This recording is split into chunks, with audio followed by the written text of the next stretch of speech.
అరే గీ ముచ్చటిన్నాక నేనైతే మస్తు పరేషాన్ అయినా. గదేందంటే మన తెలంగాణ గవర్నర్ అదే తమిళసై మేడం ఎన్నడూ లేంది నిన్న మన కేసీఆర్ సార్ మీద మస్తు గరమైందట.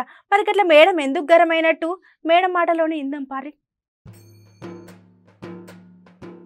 అరే నేను రాష్ట్ర గవర్నర్ హోదాలు ఉన్నా, అట్లనే నాకు సపరేట్ ఒక గాలి మోటారు అట్లనే హెలికాప్టర్ కూడా ఉన్నా కూడా నేను ఎప్పుడూ నా సొంత పనులకు వాడుకోలే అని చెప్పుకుంటూ వచ్చింది మన తెలంగాణ గవర్నర్ తమిళసై మేడం. ఇక మరి తెలంగాణలో ఎటువంటి రాజకీయాలు పోతలేను, అట్లనే రాజ్యాంగాన్ని కాపాడుకునే బాధ్యతలే ఉన్నా అని చెప్పింది. ఇక ఇక్కడ అసలు పంచాయతీ ఏంటంటే మన తమిళసై మేడం చేసే పనులకు చాలా మంది అడ్డం వస్తున్నారంట. అట్లా ఎంతమంది అడ్డం వచ్చినా ఏం చేసినా నేను మాత్రం పబ్లిక్ కోసం ఎంత దూరమైనా పోతా, అట్లనే పబ్లిక్ మంచి చెడు చూసుకునే బాధ్యత నాదని చెప్పింది మన తమిళసై మేడం. అయితే వరదలు వచ్చే మోపుల భద్రాచలంకు నేను పోతున్నా అని తెలుసుకున్న సీఎం కేసీఆర్ సారు ఎమ్మటే బంగ్లాలు ఉన్న పలంగా పెద్ద సారు వరదలు పోయే దగ్గరికి చేరుకున్నాడంట.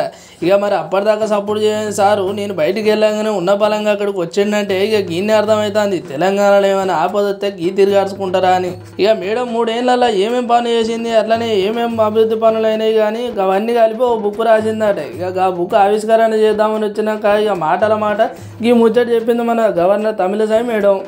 ఇక ఇట్లా ఉన్న పలంగా మేడం అనేసరికి పబ్లిక్ అయితే చాలా పరిచయం అవుతున్నారు.